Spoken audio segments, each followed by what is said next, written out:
Hi, everybody. My name is Zara. I'm an appellate attorney. I handle appeals in state, federal, and immigration cases. Sometimes I handle the appeal as the attorney of record for the client. Other times I help another attorney help their client with their appeal by writing the brief for them and giving them advice about the appeal process. Uh, I've been doing this for more than a decade, and through all of this time, I've written dozens, if not hundreds, of appeal briefs, and I've started to discern a few lessons, a few pro tips from my time writing these briefs that I want to share with attorneys to help you serve your clients better. This video actually is directed specifically to immigration attorneys, and I have other videos that are directed to other practice areas. You can go to my blog at www.onpointexpertise.com/interest points, and you can see some of my other videos there. And so the question I want to answer in this video is, when is the best time to talk to an attorney about your immigration appeal? Now, I'll answer that question first by telling you when is not the time to talk to an appellate attorney about doing an immigration appeal. And when is not the time is the week before your brief is due, or even 2 weeks before your brief is due. Now, I know in the immigration field, we work with very short deadlines for the Board of Immigration Appeals, for the BIA appeals. It's as little as 3 weeks. You have no idea generally when you're going to get the briefing schedule from the BIA, so it comes very quick and fast. Now, regularly 3 weeks is generally not enough time for me to process an appeal issue, to let it marinate, to let it mix with all of the other doctrines that I've come across, all of the other cases that I've dealt with in similar areas or in the same area. And 3 weeks is really not enough time to process that and make a really good argument. And 2 weeks is definitely not enough time. And if you call me the week before or call another attorney the week before your BIA brief is due, you're really doing your client a disservice, and you're not going to get the best argument. And we know that the purpose of appealing is to try to get your client the relief that they're seeking. So that's not the best time to contact an appellate attorney. The best time to contact an appellate attorney in an immigration case is as soon as you file your notice of appeal. You want to have as much time as possible for the immigration attorney to review the transcript, review the record of the case and all of the documents, and to identify the best issues for coming up, for presenting for the appeal. I'm going to give you a couple of examples from some recent cases that I've worked on that will illustrate why it's a better idea to talk to an appellate attorney as soon as you file the notice of appeal instead of when you get your briefing schedule. And one had to do recently a BIA brief that I was working on. It was the same process. The attorney contacted me, asked me for help with the brief.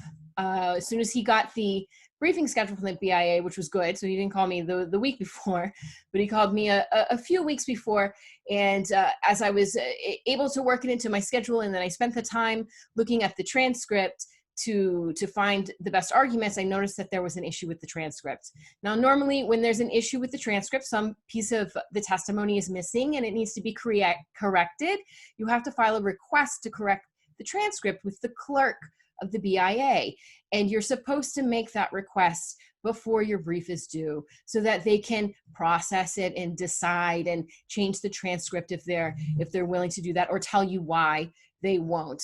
And now in this situation, we had to make a simultaneous request, which is not the preferable practice, but it is something that we could still do.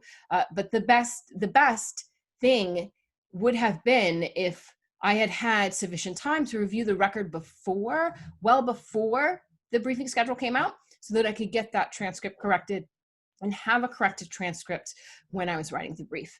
And so that's the first example. The second example is a case I was working on that had to do with the extremely unusual hardship that is caused to family members by a removal of an alien. And In this particular case, it had to do with medical issues of one of the parties. And I wanted, when I was researching the issues and writing the brief, I was thinking that it would have been good to be able to update the court on the health condition of one of the people involved, but we didn't have time to do that because I didn't get retained to write the brief until the briefing schedule was out. So it wasn't enough time to file an updated medical report or doctor's report so that we could ask for a remand and work with the case that way. So I get requests all the time after the BIA schedule has come out. So this is something that is common among the immigration attorneys, and that's why I'm doing this video and sharing it with you now, is because I really want immigration attorneys to think about talking to an appellate attorney who can help them with their immigration appeal well before the BIA briefing schedule comes out. And this applies to the circuit court appeals as well. It's even more important. The issues that you have to raise in the circuit court are more distinct, more discrete, and more important as a threshold matter, or you'll get your appeal dismissed based on jurisdictional grounds. So it's really important to think about the appeal long before you have the briefing schedule. So I hope that helps. I would love it if everyone could get their appeals set up well enough in advance that we appellate attorneys would be able to find the very best arguments for the clients and help your clients get the relief that they are seeking and that we know they deserve. That's all for now. Again, my name is Zara, and I do appeals not just in immigration cases, but also state and federal cases.